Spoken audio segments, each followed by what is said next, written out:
Okay, ang video natin ngayon ay kung paano mag-crimp ng RJ45 straight, ano, na apat lang na wires ang ating gagamitin.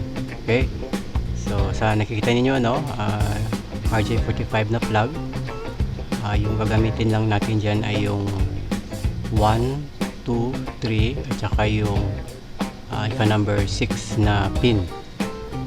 Okay.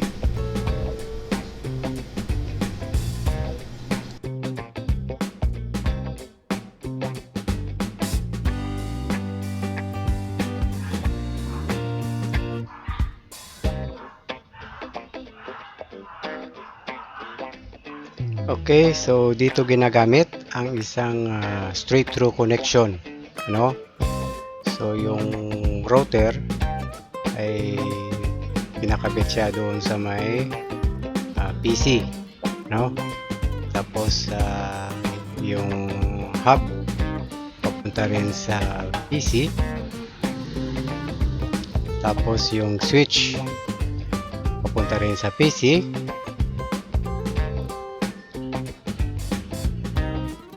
At pwede rin na gamitin siya na para ikabit mo yung switch punta sa router. Okay, so ito yung mga kakailanganin natin, ano? Dalawang pares ng RJ45, isang maliit na wire, network cable, isang maliit na cutting tool, crimping tool, at saka LAN cable tester. Okay, so handa na ang ating mga gagamitin.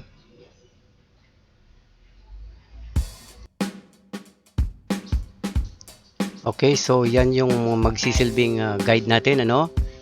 So sa nakikita ninyo, 1, 2, 3 asterisk, tapos 6, tapos may dalawang asterisk. Okay, ibig sabihin ng asterisk ay yan yung hindi natin isasama. Okay, kasi apat na wire lang ang gagamitin natin dyan. Okay, sa RJ45 na plug. Okay, so ibig sabihin yan ng nasa 1 ay stripe orange, yung sa number 2 ay solid orange, yung sa number 3 ay stripe green, at saka yung sa ika number 6 naman ay solid blue. Okay, so medyo kakaiba itong gagawin natin kasi pagdidikitin natin yung 1, 2, 3 tapos medyo malayo yung ika number 6. Okay, so make sure lang ninyo, ano, na kapag kinabit ninyo sa RJ45 ay talagang nasa ika number 6 siya na pin, tatama. Okay,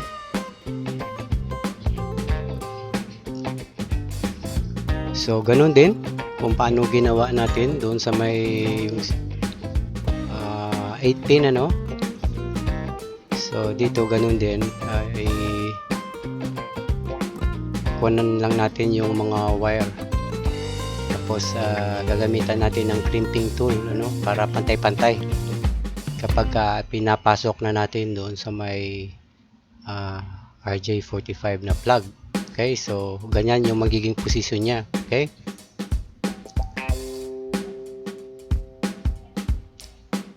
so ganun lang. Sa iba, ano, medyo mahirap daw, pero nasa sa inyo. Kapag nasanay kayo, madali lang naman yan. Pagtagal makukuha nyo rin.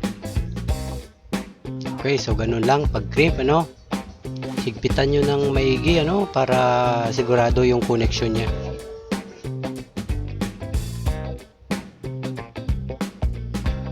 Okay, so tapos na tayo sa yung sa unang dulo nya. So punta naman tayo sa kabilang dulo rin ng wire. So ganun din yung gagawin natin. Okay, so dahil straight through connection siya, ano, syempre kung ano yung color code na ginawa natin sa kabilang dulo, katulad din siya doon sa kabilang dulo rin ng wire. Okay, so ganun din siya, magkatulad talaga. Okay. Stripe orange, solid orange, green. So magkakatabi yan ha, 1, 2, 3. Pagkatapos yung blue na solid blue ay nasa ika number 6 na pin ng RJ45. So kapag nag-crimp pala kayo, kailangan nyo yung RJ45 na plug, yung mga pin niya nakaharap sa inyo. Okay?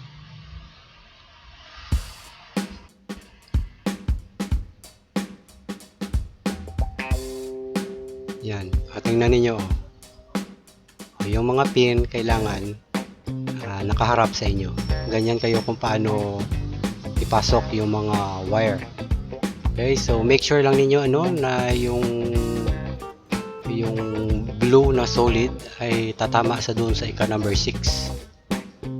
Okay, so ganoon pa rin, higpitan ng maigi para sure yung connection. Okay.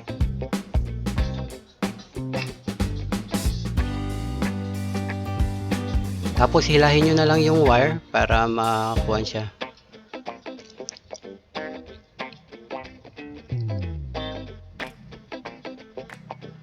Okay, so yung next step na gagawin natin dyan ay gagamit na tayo ng LAN cable tester. So ganito kung paano mag-test niyan ha. So kailangan syempre yung mga pin kailangan nakaharap sa inyo.